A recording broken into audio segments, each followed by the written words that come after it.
Subui be si alawin Monday ni chun school kai na dilang kan zone kip ton ichi kahin ko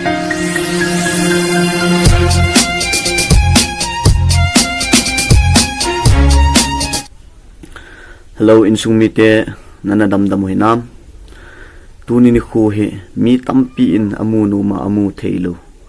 kana hisuna ni jong mi tampi umde jong le ho damsel chai chi Kuki entertainer YouTube channel a iki holim theina lai jevin ama sapen ten Pathen kathang va in chule hichi corona second wave he gial dau the ai lo le ki chip chat vai na the ki viang lo the hi puvin agim Neina ma in hichi chun yum na chi avin ki vian hoi na the chan dam the na ding chan go hitin yum na chi vin dam sil sialutin dunia ka sei nom cha hi le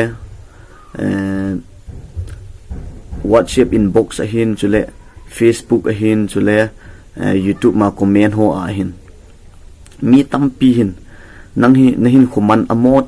anu mongi hello le ki pan hin khu jing na ni ji thasit na hin khu ai lo le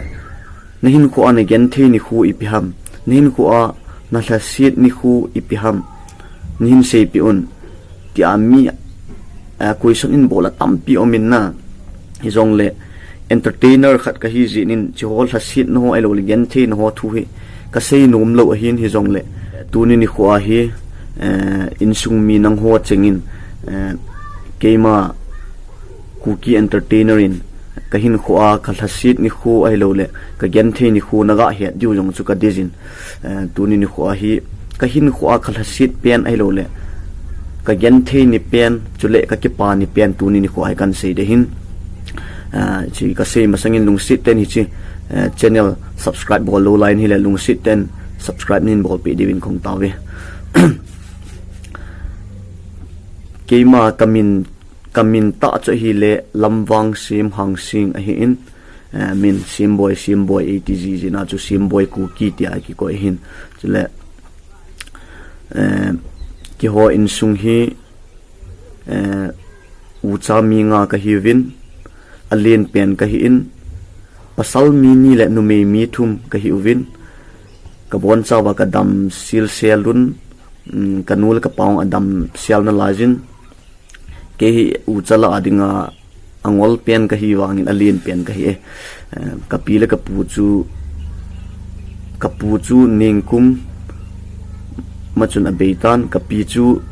2015 kum chun abeitan tun kanula kapa to ki ho ucha mi nga komve mi tampi in ahan hle ading ai lo le kum som thum ti holang hiding in neing mojivin ahin ke hi tu kum som ni le khat 21 years ka in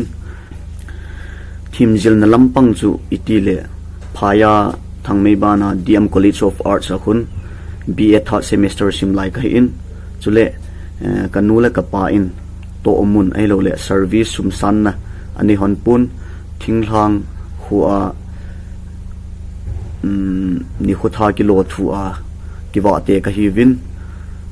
mi tampin a ho sata ding dan in yel jimin ahin Insung Genthei te ka hi bo we chanchu keima introduction part hintin tun Insung Genthei ha sat nai lo le hin khwa dinga thasit na tampi chu ommi ika ni kho elo le ilasit na chu tampi umjong le hin khwa su mil theilo tia ken ka ga gyal thil khat se en sing kating iche hi le kapa he dam moji he thing pena se dinga he ama he adam moji in kho hello elo le thu chawai ti dam kho hello hun omji in ahin tulang hin Pathen lungsit wangin tu hin adam thing seltan ima chana na nei tapun Pathen ka thangwain hichi kathasit ni khu hi kampu MBC school class 12 class 12 ham class 11 ham kasim lai in ichi ni kho a kapa he adam mo phat chun hin pha tai adam mo phat chun hin pha in ka in ko te hin ke hi he sa nom lo na ka in ko te hin ke hi he sa nom lo ki he sa le en zo le le khasim bui khadham ai lo le athim jil na lang chawai khadham tia ai gial ham khan hin tin ke chu i het sa lo ai wang ka pa chu ni thum lang tia chu dam lo ai ta ya ka pa chu ni thum lang tia chu dam ta lo ke ka in ko ten le het sa ki lo ke chu i ma cha hello wa chu school ka kai ain ni khat hin kan ni in phone hin bolin na pa hi ti ta adam mo na pe ki tai na het lo hom in tin ki chun ima yong ka het lo na chi chu ka gyal le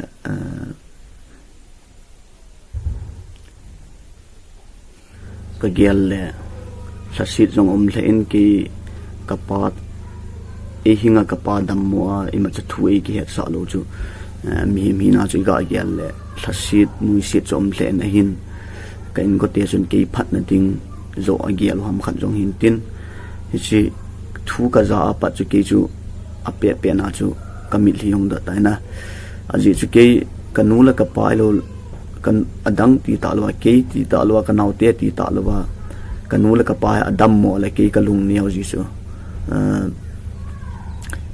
kanula khale kum la ka gyal ji chu kanula ka pai tu hin dam mo hen lang thi na bang ai lo le e dal hat leo hin ko hi ti ki man dam ti ai na ka gyal ji le ka gyal mo alin pen hi na zala chu khat ve le gyal lo the ki ji lo ichi ni kho chu ichi thu ka za chu bu yong ka ni alo lai school ading ai ka ki gut pe ta in cha chu lup na chu piti sei dam kamit liong do ka khai na cha pang ka bangau ka kai chu chi ni kho chu bu yong chi ni kho chu bu yong ki ne ta lo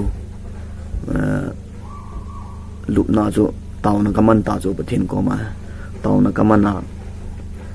pathin ipidinga ka pa he tia he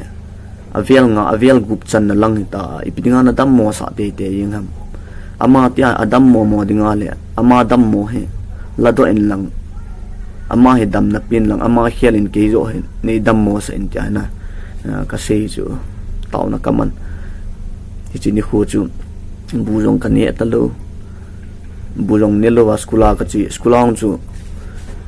ni danga chu skulang ho alip pen ki pang ni chu alip pen ipiti sei dam atot se pen ti dama kho ki pang ji ai wanga chi ni chu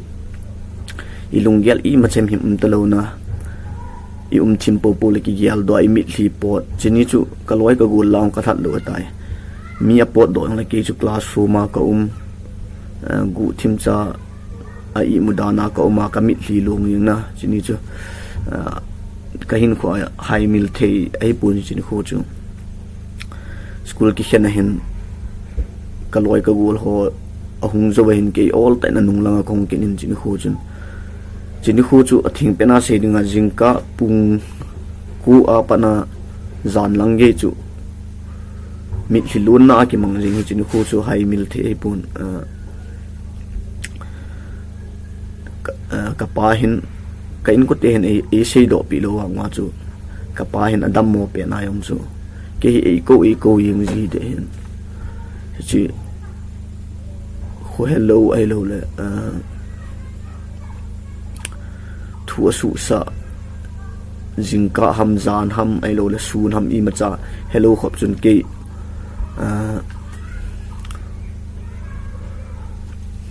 acha palin pen e ko chu ka ga yel ka la silen in sei pi pi chun kapan e ngai chat bang chun ajingin ke yong por ka ti gu nin thangzania in iraini ka het in ajinga thangzania in lang ka chi in ka ki mu tu chun ka pa chu adam hut jing in na friday ni ka het hin saturday ni in lang ka chi in mamnia tao no i pi ho i ma zo si ka man wa tia chu map ni a chu ke i mu mu a chu dam pai pai ring hin na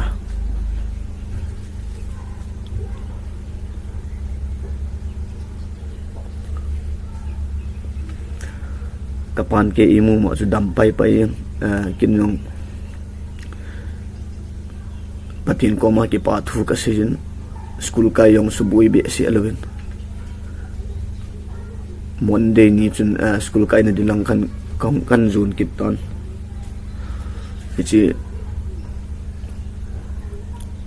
kahin ko kala sit ni pen ni chu ile kapa dam mo chu hin